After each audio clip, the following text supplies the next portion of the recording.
கர்த்தருக்குள் அன்புள்ள சகோதர சகோதரிகளே, ஆண்டவர் இயேசு கிறிஸ்து நாமத்தினாலே எழுப்புதல் செய்திகள் என்கிற நிகழ்ச்சிக்கு வாழ்த்தி வரவேற்கிறேன். இன்றைய நம்முடைய செய்தியின் தலைப்பு விலையேற பெற்ற இயேசு. விலையேற பெற்ற இயேசு, பிரஷியஸ் ஜீசஸ். வேதம் இயேசுவை யார் விசுவாசிக்கிறார்களோ அல்லது இயேசுவை யார் தமக்கு நம்பிக்கையாக விசுவாசமாக வைத்து கொண்டிருக்கிறார்களோ அப்படிப்பட்டவர்களுக்கு இயேசு மிகவும் விலையேற பெற்றவராயிருப்பார் என்று சொல்லுகிறது. வேதத்தில் இந்த வசனம் 1 பேதுரு 2ஆம் அதிகாரம் 7ஆம் வசனத்தில் இருக்கிறது. இதை வாசிக்க கேட்போம். ஆகையால் விசுவாசிக்கிற உங்களுக்கு அது விலையேற பெற்றது. கீழ்ப்படியாமல் இருக்கிறவர்களுக்கோ வீட்டை கட்டுகிறவர்களால் தள்ளப்பட்ட பிரதான மூளைக்கல்லாகிய அந்த கல் இடறுவதற்கு ஏதுவான கல்லும் விழுகிறதற்கு ஏதுவான கண்மலையும் ஆயிற்று. இந்த 1 பேதுரு 2ஆம் அதிகாரம் 5ஆம் வசனத்திலிருந்து வாசிப்போமானால், ஆண்டவர் இயேசு கிறிஸ்துவை ஒரு கண்மலையாக கல்லாக சொல்லுகிற பவுல் அப்போஸ்தலன், அந்த கல் இயேசு கிறிஸ்து அவரை விசுவாசிக்கிறவர்களுக்கு விலையேற பெற்ற கல்லாக இருக்கிறார். அவரை விசுவாசிக்காதவர்களுக்கு, அவரை இயேசு கிறிஸ்துவை புரிந்து கொள்ளாதவர்களுக்கு, இயேசு கிறிஸ்துவை விரோதமாக கீழ்ப்படியாதவர்களுக்கு இடரல் உண்டாக்குகிற ஒரு கல்லாக இருக்கிறார் என்று அங்கே வாசிக்கிறோம். அது அருமையான கர்த்தர் பிள்ளைகளே, இயேசு கிறிஸ்து அவரை விசுவாசித்திருக்கிற நமக்கு ஒரு விலையேற பெற்றவர், விலையேற பெற்றவராக இருக்கிறார். அவரை விசுவாசிக்கிறவர்களுக்கு அவர் ஏன் விலையேற பெற்றவர் என்றால், அவரையே விசுவாசித்து அவரையே நம்பியிருக்கிறவர்களுக்கு அவர் செய்யக்கூடிய பலவிதமான விலையேற பெற்ற காரியங்களை குறித்து வேதத்திலே வாசிக்கிறோம். அதில் ஒரு 7 குறிப்புகளை உங்களோடு கூட நான் பகிர்ந்து கொள்ளப் போகிறேன். முதலாவது, இயேசு கிறிஸ்துவை விசுவாசிக்கிறவர்களுக்கு ரட்சிப்பை இலவசமாகவே கிருபையினால் அவர் தருகிறார். எபேசியருக்கு நிருபம் 2ஆம் அதிகாரம் 8ஆவது வசனத்தில் இதை நாம் வாசிக்கிறோம். இந்த உலகத்தில் எல்லா மதங்கள், கிட்டத்தட்ட எல்லா மதங்கள்லேயும் இந்த ரட்சிப்பை குறித்ததான ஒரு உபதேசம் இருக்கிறது. ஆனால் அந்த ரட்சிப்பை அடைவதற்கு,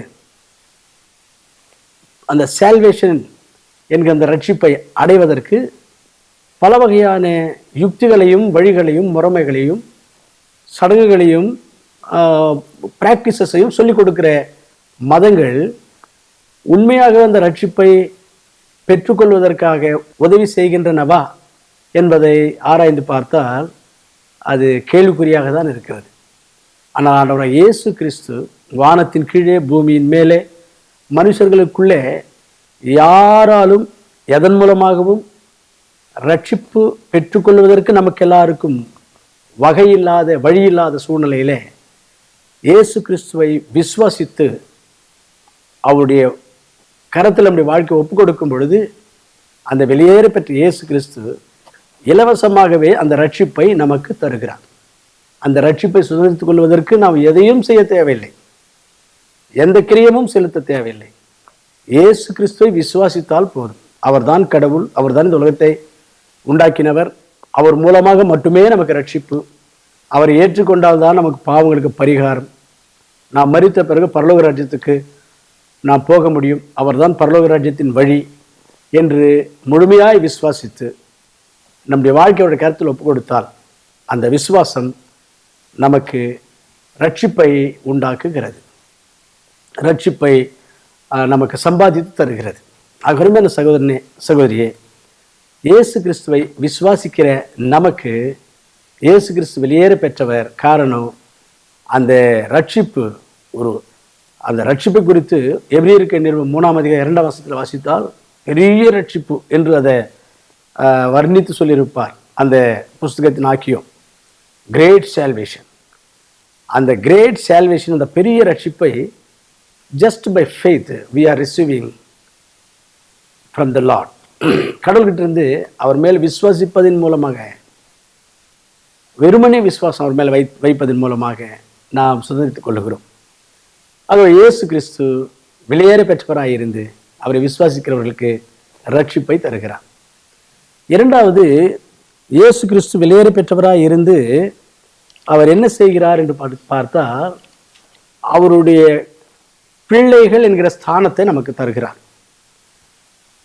யோவான் சுவிசேஷம் 1ஆம் அதிகாரம் 12ஆம் வசனத்தை வாசிப்போமானால், இயேசு கிறிஸ்துவின் மீது விசுவாசம் வைத்து அவரை உள்ளத்தில் ஏற்றுக்கொண்டால் அவர்களுக்கு கடவுளுடைய பிள்ளைகள் என்று அதிகாரபூர்வமாய் சொல்லிக்கொள்ளத்தக்கதான ஸ்தானத்தை அவர் தருகிறார் என்று வாசிக்கிறோம். ஆண்டுடைய பிள்ளைகள் என்கிற ஸ்தானம் எவ்வளோ ஒரு பெரிய ஸ்தானம் அல்லவா? நீங்க கேட்கலாம், உலகத்துல எல்லாரும் தானே கடவுள் பிள்ளைங்க, எல்லாரும் கடவுள் பிள்ளைகள் தான் அப்படின்னு கேட்கலாம். இல்லை, அப்படி இல்லை. வேதம் என்ன சொல்லுகிறது என்றால், யோவான் சுவிசேஷம் 8ஆம் அதிகாரம் 44ஆம் வசனத்துல பிசாசு கொடுக்கிற தூண்டுதலின்படி, சாத்தான் கொடுக்கிற ஏவுதலின்படி பாவ காரியங்களை பார்க்கிறவர்கள், செய்கிறவர்கள், பேசுகிறவர்கள் எல்லாம் பிசாசின் பிள்ளைகள் தான், அவர்கள் கடவுளுடைய பிள்ளைகள் அல்ல என்று அங்கே இயேசு கிறிஸ்து சொல்லியிருக்கிறார். அதாவது இதுல கிறிஸ்தவர்களும் அடங்குவார்கள். கிறிஸ்தவர்களாக இருந்தாலும் பிசாசு அந்த சாத்தான் கொடுக்கிற ஏவுதலின்படி வாழ்ந்தால் அவர்களும் சாத்தான் பிள்ளைகள் தான். ஆகவே விசுவாசித்து இயேசு கிறிஸ்துவனிடத்துல நம்முடைய வாழ்க்கை அவருக்கு ஒப்பு கொடுத்தால் அவர் நம்மை ஏற்றுக்கொண்டு அவருடைய பிள்ளைகள் என்கிற ஸ்தானத்தை நமக்கு கொடுக்கிறார்.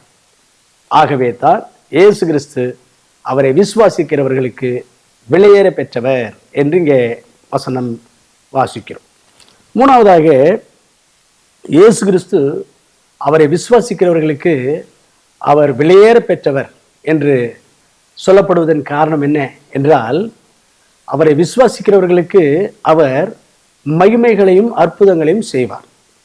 இதை யோவான் சுவிசேஷம் 11ஆம் அதிகாரம் 40ஆம் வசனத்தில் ஆண்டவர் இயேசு கிறிஸ்து சொன்னார். நீ விசுவாசி, உனக்கு நீ தேவனுடைய மகிமையை காண்பாய் என்று சொன்னார். அப்போ அவரை விசுவாசிக்கிறவர்களுக்கு இயேசு கிறிஸ்து மகிமையான காரியங்களை செய்வார், அவருடைய மகிமையை காண்பிப்பார், அற்புதங்களை செய்வார். ஆகவே தான் இயேசு கிறிஸ்து அவரை விசுவாசிக்கிறவர்களுக்கு வெளியேற பெற்றவராய் இருக்கிறார். இன்றைக்கு நிறைய பேர் இயேசு கிறிஸ்து விசுவாசிக்காததினால் அவருடைய வாழ்க்கையில ஆண்டுடைய அற்புதங்களை, அதிசயங்களையும் ருசி பார்க்க முடியவில்லை. இது நாம் மத்தேயு சுவிசேஷம் 13ஆம் அதிகாரத்திலேயும் இதை நாம் வாசிக்க, அந்த கடைசி வசனத்தை வாசிப்போமானால், இயேசு கிறிஸ்துவை அவருடைய சொந்த ஊரில் இருந்த மக்கள் விசுவாசிக்கவில்லை, அதனால் அவர்களுக்காக இயேசு கிறிஸ்து அற்புதங்களை செய்யவில்லை அதிகமாக என்று அங்கே வாசிக்கிறோம். ஆக அவரை விசுவாசிக்கிறவர்களுக்கு அவர் மகிமைகளை செய்கிறவராக இருக்கிறார், அற்புதங்களை செய்கிறவராக இருக்கிறார். எனவே இயேசு கிறிஸ்துவை விசுவாசிக்கிறவர்களுக்கு அவர் வெளியேற பெற்றவர் என்று சொல்வதற்கு அது ஒரு காரணம். நான்காவதாக, இயேசு கிறிஸ்து அவரை விசுவாசிக்கிறவர்களுக்கு வெளியேற பெற்றவராக இருக்கிறார் என்று சொல்வதற்கு நாலாவது குறிப்பு என்னவென்றால், அவரை விசுவாசிக்கிறவர்கள் அவரிடத்தில் எதை கேட்பார்களோ, எதை கேட்டாலும் அதை அவர்களுக்காக இயேசு செய்வார். இது யோவான் சுவிசேஷம் 14ஆம் அதிகாரத்தில் 14ஆம் வசனத்திலே வாசிக்கிறோம். வாசிக்க கேட்போம். யோவான் சுவிசேஷம் 14ஆம் அதிகாரம் 14வது வசனம். என் நாமத்தினாலே நீங்கள் எதை கேட்டாலும் அதை நான் செய்வேன். ஆண்டவர் இயேசு கிறிஸ்து சொல்லுகிறார், என்னுடைய நாமத்தினாலே நீங்கள் எதை கேட்டாலும் அதை நான் செய்வேன் என்று சொல்லுகிறார். ஆகவேதான் இயேசு கிறிஸ்து அவரை விசுவாசிக்கிறவர்களுக்கு வெளியேற பெற்றவராய் இருக்கிறார். அவரை விசுவாசிக்கிறவர்களுக்கு அவர்கள் எதை கேட்டாலும் அவர்களுக்காக அவர் செய்கிறவராய் இருப்பார். இப்படியாக ஆண்டவர் இயேசு கிறிஸ்து அவரை விசுவாசிக்கிறவர்களுக்கு வெளியேற பெற்றவராய் இருந்து வழி நடத்தி கொண்டிருக்கிறார். ஐந்தாவதாக, இயேசு கிறிஸ்து அவரை விசுவாசிக்கிறவர்களுக்கு அவர் வெளியேற பெற்றவராய் இருக்கிறார். இது ஏனென்றால், இயேசு கிறிஸ்து இந்த உலகத்தில் வாழ்ந்த காலங்கள் என்ன சொன்னார் என்றால், இந்த உலகத்தின் முடிவு பரியந்தமும் உங்களோடு நான் இருப்பேன் என்று சொன்னார். அந்த வசனத்தை வாசிக்க கேட்போம். மத்தேயு சுவிசேஷம் 28ஆம் அதிகாரம் 19வது வசனம். மத்தேயு சுவிசேஷம் 28ஆம் அதிகாரம் 19வது வசனம். ஆகையால் நீங்கள் புறப்பட்டு போய் சகல ஜாதியும் சீஷராக்கி பிதா குமாரன் பரிசுத்தாவின் நாமத்தினாலே அவர்களுக்கு ஞானஸ்தானம் கொடுத்து நான் உங்களுக்கு கட்டளிட்ட யாவையும் அவர்கள் கைக்கொள்ளும்படி அவர்களுக்கு உபதேசம் பண்ணுங்கள். இதோ உலகத்தின் முடிவு பரியந்தம் சகல நாட்களிலும் நான் உங்களுடனே கூட இருக்கிறேன் என்றார். உலகத்தின் முடிவு பரியந்தமும் சகல நாட்களிலும் உங்களோடு இருப்பேன் என்று சொன்னார். அதனால தான் இயேசு கிறிஸ்து அவரை விசுவாசிக்கிறவர்களுக்கு வெளியேற பெற்றவர். அவரை விசுவாசிக்கிற மக்களோடு கூட சகல நாட்களும் இயேசு இருப்பார். இயேசு கூட இருந்தார் என்று சொன்னால் எப்பேற்பட்ட பிரச்சனையானாலும் நம்மால் மேற்கொள்ள முடியும். எப்பேற்பட்ட எதிர்மாறான சூழ்நிலையானாலும் நம்மால் கடந்து போக முடியும். எப்பேற்பட்ட சாத்தானுடைய தாக்குதல் நமக்கு வந்தாலும் நம்மால் ஜெயிக்க முடியும். இயேசு நம்மோடு இருந்தார். இயேசு சொல்லியிருக்கிறார், விசுவாசிக்கிற உங்களோடு கூட சகல காலங்களிலும் எல்லா நாட்களிலும் இருப்பேன், உங்களோடு நான் இருப்பேன் என்று சொல்லியிருக்கிறார். அருமையானவர்களே, ஆண்டவர் இயேசு கிறிஸ்து நம்மோடு கூட இருந்தால் அது எந்த பிரச்சனையாக இருந்தாலும் அது ஒரு பிரச்சனையாகவே இருக்காது என்பதற்கு ஒரு உதாரணத்தை வேதத்தில் நம்மளால் பார்க்க முடியும். அன்றைக்கு தானியேல் 3ஆம் அதிகாரத்தில் ஷாத்ராக் மேஷாக் அபேத்நேகோ என்கிற வாலிபர்கள் அங்கே அந்த ராஜா காண்பித்த அந்த சிலைக்கு வணங்காத நேரத்தில் அதுக்கு கும்பிடவில்லை, பூஜை செய்யவில்லை என்று சொல்லி அவர்களை நெருப்பிலே போடும்படி, அக்கினி சூளையிலே போடும்படி ராஜா கட்டளையிடுகிறார். அப்போ இந்த வாலிப பிள்ளைகள், நாங்கள் இதெல்லாம் செய்ய முடியாது, எங்களால் அது செய்ய முடியாது, இது கடவுளுக்கு விரோதமான பாவம் என்று சொல்லும் பொழுது இவர்களை நெருப்பு சூளையில் போடுங்கள் என்று அந்த ராஜா கட்டளிட்டார், நேபுகத்நேச்சர் ராஜா.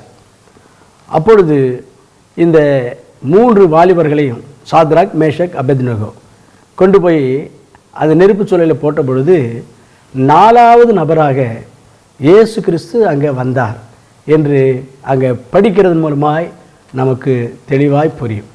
இயேசு கிறிஸ்து அவர்களோட இருந்தார். அப்பொழுது அந்த நெருப்பு சூளை, அந்த அக்கினி அவர்களை பற்றி கொள்ளவில்லை. அந்த நெருப்பு அவர்களுக்கு நெருப்பாகவே இல்லை. அவர்கள் சாதாரணமாகவே தரையிலே நடக்கிறது போலவே அவர்கள் அந்த நெருப்புக்குள்ளே நடந்து கொண்டிருந்தார்கள் என்று நாம் இங்கே வாசிக்கிறோம். ஆகவே இயேசு நம்மோடு இருந்தால் நாம் எப்பேற்பட்ட கஷ்டங்கள், துயரங்கள், பிரச்சனைகள் மத்தியில் கடந்து போனாலும் அவைகள் நமக்கு ஒரு பிரச்சனைகளாகவே இருக்காது. ஆண்டவர் நம்மோடு கூட இருந்து அந்த சூழ்நிலையில் நமக்கு என்ன மனப்பக்குவம் கொடுக்கணுமோ, நமக்காக என்ன செய்யணுமோ, நமக்காக அந்த எப்படி அவர் தலையிட்டு செயல்படணுமோ அதெல்லாம் ஆண்டவர் நமக்காக செய்வார். ஆகவே இயேசு அவரை விசுவாசிக்கிறவர்களுக்கு வெளியேற பெற்றவர். காரணம், இந்த உலகத்தின் முடிவு பரியந்தமும் அவரை விசுவாசிக்கிற மக்களோடு கூடவே இருந்து அவர்களை வழிநடத்தி கொண்டு அவர்கள் மூலமாக தானே மெய்யான தேவன் என்பதை இந்த உலகத்துக்கு நிரூபிப்பார். அவரை விசுவாசிக்கிற மக்களுக்கு பெரிய காரியங்களை செய்து அவர்களை மகிமைப்படுத்துவார். ஆகவே அருமையான சகோதரனே, சகோதரியே, ஆண்டவர் இயேசு கிறிஸ்து வெளியேற பெற்றவர். காரணம், அவரை விசுவாசிக்கிற மக்களோடு கூட இந்த உலகத்தின் முடிவு பரியந்தம் சதா நாட்களிலும் சதா காலங்களிலும் கூடவே இருந்து வழி நடத்துவார். 6வதாக ஆண்டவர் இயேசு கிறிஸ்து அவரை விசுவாசிக்கிறவர்களுக்கு மிகவும் வெளியேற பெற்றவராய் இருக்கிறார் என்று 1 பேதுரு 2:7 நாம் வாசிக்கிறோமே. இதற்கு இன்னொரு காரணம் என்ன என்றால், இயேசு கிறிஸ்து அவரை விசுவாசிக்கிற அவருடைய பிள்ளைகள் விசுவாசத்தில் நிலைத்திருக்க வேண்டும், விசுவாசத்திலிருந்து வழுவி போகக்கூடாது, விழுந்து போகக்கூடாது என்று அவர்களுக்காக பிதாவின் வலது பார்சத்தில் ஜெபிக்கிறவராய் இருப்பார் அல்லது ஜெபிக்கிறவராய் இருக்கிறார் என்று நாம் ஒரு வசனத்தின் மூலமாக புரிந்து கொள்ள முடிகிறது. அது லூக்கா சுவிசேஷத்தில் 22ஆம் அதிகாரம் 32ஆம் வசனத்தில் பேதுருவுக்கு ஆண்டவர் இயேசு கிறிஸ்து அதை சொல்லுகிறார். லூக்கா சுவிசேஷம் 22ஆம் அதிகாரம் 32வது வசனம். இந்த வசனத்தை வாசிக்க கேட்போம். நானோ உன் விசுவாசம் ஒழிந்து போகாதபடிக்கு உனக்காக வேண்டிக் கொண்டேன், நீ குணப்பட்ட பின் உன் சகோதரரை ஸ்திரப்படுத்து என்றார். பேதுருவுக்கு ஆண்டவர் இயேசு கிறிஸ்து சொல்லுகிறார், பேதுருவே, பிசாசானவன் உங்களுடைய விசுவாசத்தை சுளையினால் புடைக்கிறது போல பலவிதமான சோதனைகளை கொடுத்து உங்களுடைய விசுவாசத்துக்கு பரீட்சைகளை கொண்டு வருவான். ஆனால் உங்களுடைய விசுவாசத்திலிருந்து நீ விழுந்து விடாதபடிக்கு நான் உனக்காக பிதாவினிடத்தில் வேண்டிக் கொண்டேன் என்று சொல்லுகிறார். அன்றைக்கு பேதுருவுக்காக மட்டுமல்ல, இன்றைக்கு நமக்காகவும் பிதாவின் வலது பார்சத்தில் ஆண்டவராக இயேசு கிறிஸ்து பரிந்து பேசிக்கொண்டு நம்முடைய விசுவாசத்தில் நாம் பலப்படத்தக்கதாக, உறுதிப்படத்தக்கதாக, அசைக்கப்படாமல் நிலை நிற்கத்தக்கதாக விண்ணப்பம் பண்ணி கொண்டிருக்கிறார். அதனால தான் வேதம் சொல்லுகிறது, இயேசு கிறிஸ்து அவரை விசுவாசிக்கிறவர்களுக்கு விலையேற பெற்றவர். நம்முடைய விசுவாசம் என்று சொல்லும்பொழுது அது ஆண்டவர் நமக்குள்ளே ஆரம்பித்த விசுவாசம். இது அப்போஸ்தலர் நடவடிக்கைகள் 3ஆம் அதிகாரம் 16ஆம் வசனத்திலேயும் எபிரேயருக்கு நிருபம் 12ஆம் அதிகாரம் 1ஆம் வசனத்திலேயும் வாசிப்போமானால், இன்றைக்கு நாம் பெற்றிருக்கிற இந்த விசுவாசம் கர்த்தர் நமக்குள்ளே வைத்த அல்லது நமக்கு கொடுத்திருக்கிற ஒரு பெரிய வரம், பெரிய ஒரு அந்த விசுவாசத்தை ஆண்டவர் தான் கிருபையை நமக்குள்ளே கொடுத்திருக்கிறார்.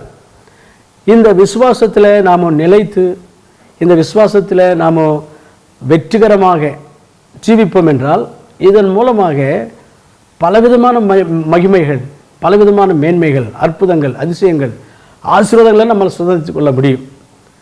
அதனால் நம்ம இந்த விசுவாசத்திலிருந்து விலகி போவோமானால் அல்லது விழுந்து போவோமானால், இடறி விடுவோமானால், நமக்கு எல்லா வகையிலேயும் ஆசீர்வாதங்கள் எல்லாம் இழந்து விடுகிறோம். ஆண்டுடைய மகிமைகளை நம்முடைய வாழ்க்கையில் பார்க்க முடியாமல் போகிறது. நம்ம விசுவாசத்தில் நாம் உறுதிப்பட முடியாமல் அசைக்கப்படுவோம். அப்படியான ஒரு வாழ்க்கைக்குள்ளே நாம் வாழ்வோம் என்றால், அதனால் ஆண்டவருக்கும் மகிழ்ச்சி இருக்காது, மகிமை இருக்காது, ஆண்டவருக்கும் சந்தோஷம் இருக்காது. அதனால தான் நாம் எப்படியாகிலும் நம்முடைய விசுவாசத்தில் நிலைத்திருந்து, நம்முடைய விசுவாசத்தில் நாம் இன்னும் கனி கொடுக்க வேண்டும் என்று ஆண்டவர் இயேசு கிறிஸ்து நமக்காக பேசி பிதாவுடைய வலது பாரசத்தில் ஜெபம் பண்ணி கொண்டிருக்கிறார் என்று இந்த வசனம் நமக்கு சொல்லுகிறது. நம்முடைய விசுவாசத்தின் மூலமாக நமக்கென்று நாம் பெற்றுக்கொள்ளத்தக்கதாக ஆண்டவர் வைத்திருக்கிற அந்த ஆசீர்வாதங்களை நாம் இழந்து போகாமல் ஆஸ்வதிக்கப்பட்டவர்களாய் நாம் வாழ்ந்து, இந்த உலகத்துக்கு நம்மளும் இந்த உலகம் ஆஸ்வதிக்கப்படத்தக்கதாக ஜீவிக்க வேண்டும் என்பதற்காகவே நம்முடைய விசுவாசத்தில் நாம் நிலைத்திருக்கும்படி ஆண்டவர் இயேசு கிறிஸ்து நமக்காக ஜெபம் பண்ணி கொண்டிருக்கிறார். அதனால்தான் அவரை விசுவாசிக்கிற நமக்கு அவர் வெளியேற பெற்றவராக இருக்கிறார். அது மட்டுமல்ல, நம்முடைய விசுவாசத்துக்கு சில நேரங்களில் பரீட்சைகள் இருக்கும். வேதத்தில் நாம் படித்து பார்ப்போம் என்று சொன்னால், ஆண்டவர் சிலரை அவருடைய விசுவாசத்தை பரீட்சை பார்த்து அதில் அவர்கள் வெற்றி கொள்ளும் பொழுது பலவிதமான மேன்மைகளும் பல மடங்களான ஆசீர்வாதங்களும் கொடுத்திருக்கிறார். இதுக்கு ஆபிரகாம் ஒரு உதாரணம். மற்றும் இஸ்ரேல் மக்கள் உபாகம் 8ஆம் அதிகாரத்தில் வாசிக்கும் போது அவர்களையும் டெஸ்ட் பண்ணியிருக்கிறார், பரீட்சை பார்த்துருக்கிறார். இன்னும் யோபுவை பரீட்சை பார்த்துருக்கிறார். இவர்கள் எல்லாரையும் ஆண்டவர் பரீட்சை பார்த்துருக்கிறார். இவன் நம்முடைய விசுவாசத்துக்கு கூட பரீட்சைகள் வரலாம். அதில் நாம் நிலைத்திருக்கணும். பலவிதமான மேன்மைகளுக்கும் பல மடங்களான ஆசீர்வாதங்களுக்கும் நம்முடைய விசுவாசத்தில் நம்ம நிலைத்து ஜெயித்தால் அங்கே வழி பிறக்கிறது. அதனால் நாம் எப்படியாகிலும் விசுவாசத்தில் நிலைத்து ஜெயித்து அந்த பல மடங்களான ஆசீர்வாதங்களாலே நாம் இந்த உலகத்தில் வாழ வேண்டும் என்று கர்த்தர் நம்முடைய விசுவாசத்தை நாம் விழுந்து போகாது இருக்கும்படிக்கு, விலகி போகாது இருக்கும்படிக்கு இயேசு கிறிஸ்து நமக்காக ஜெபம் பண்ணி கொண்டிருக்கிறார். சாத்தான் மூலமாகவும் பலவிதமான சோதனைகள் வரும், உலகத்தில் பலவிதமான உபத்திரவங்கள் வரும். எல்லாவற்றிலும் நாம் நிலைத்திருக்க வேண்டும், விசுவாசத்தில் நிலைத்திருக்க வேண்டும். ஆகவே நமக்காக இயேசு கிறிஸ்து நம்முடைய விசுவாசத்தில் நாம் நிலைத்திருந்து கனி கொடுத்து ஆசீர்வாதங்கள் எல்லாம் பல மடங்களாக சுதந்தித்துக் கொள்ள வேண்டும், மற்றவர்களுக்கு ஆசீர்வாதமாக இருக்க வேண்டும் என்பதற்காக நமக்காக அவர் ஜெபம் பண்ணி கொண்டிருக்கிறார் வலது பிதாவினுடைய வலது பார்சத்திலே. எனவே அவரை விசுவாசத்திற்கு நமக்கு வெளியேற பெற்றவராக இருக்கிறார். ஏழாவதாக, ஆண்டவர் இயேசு கிறிஸ்து அவரை விசுவாசிக்கிறவர்களுக்கு அவர் வெளியேற பெற்றவராக இருக்கிறார். காரணம், அவரை விசுவாசிக்கிறவர்கள் கெட்டு போகாமல் நித்திய ஜீவனை அடைய வேண்டும் என்பதற்காக தன்னுடைய உயிரையே பணயமாய் வைத்து நமக்காக மரிக்கும்படிக்கு பிதாவாகிய தேவன் சித்தம் கொண்டிருந்த நேரத்தில் தன்னை ஒப்பு கொடுத்தார். இதை தான் யோவான் சுவிசேஷம் 3ஆம் அதிகாரம் 16ஆம் வசனத்திலே வாசிக்கிறோம். வாசிக்க கேட்போம். யோவான் சுவிசேஷம் 3ஆம் அதிகாரம் 16வது வசனம். தேவன் தம்முடைய ஒரே பேரான குமாரனை விசுவாசிக்கிறவன் எவனோ அவன் கெட்டு போகாமல் நித்திய ஜீவனை அடையும்படிக்கு அவரை தந்தருளி இவ்வளவாய் உலகத்தில் அன்பு கூர்ந்தார். குமாரனை இயேசு கிறிஸ்து விசுவாசிக்கிறவன் கெட்டு போகாமல் நித்திய ஜீவன் அடைவான். ஆகவே தான் அவர் வெளியேற பெற்றவர். அவரை விசுவாசிக்கிறவர்களுக்கு அவர் நித்திய ஜீவனை கொடுக்கிறவராய் இருக்கிறார். நித்திய ஜீவன் என்றால் நித்தியமும் தேவனோடு கூட அந்த சொர்க்க ராஜ்யத்தில் மோட்ச ராஜ்யத்தில் இருக்கிற ஒரு ஜீவன் வாழ்க்கை அவர் நமக்கு தருகிறார். அப்படியாக ஆண்டவரோடு கூட நாம் இருந்து அந்த மகிமையில் பிரவேசித்து ஆண்டவரோடு கூட நித்திய காலமாக இருக்க போகிறோம். அப்படிப்பட்ட ஒரு பெரிய பாக்கியம் ஸ்லாக்கியம் விசுவாசிக்கிறவர்களுக்கு ஆண்டவர் இயேசு கிறிஸ்து தருகிறார். அதனால்தான் அவரை விசுவாசிக்கிறவர்களுக்கு விலையேற பெற்றவர் என்று நாம் வாசிக்கிறோம். ஆக அருமையான கர்த்தர் பிள்ளைகளே, ஆண்டவர் இயேசு கிறிஸ்து அவரை விசுவாசிக்கிற நமக்கு மிகவும் விலையேற பெற்றவராக இருக்கிறார். இதுக்கு 7 குறிப்புகளை நாம் பார்த்தோம். முதலாவது, அவர் ரட்சிப்பை அவரை விசுவாசிக்கிறவர்களுக்கு இலவசமாகவே தருகிறார். இரண்டாவதாக, ஆண்டுடைய பிள்ளைகள் என்கிற ஸ்தானத்தை தருகிறார். மூன்றாவதாக, அவரை விசுவாசிக்கிறவர்களுக்கு ஆண்டவர் இயேசு கிறிஸ்து அற்புதங்களையும் அதிசயங்களையும் செய்கிறார்.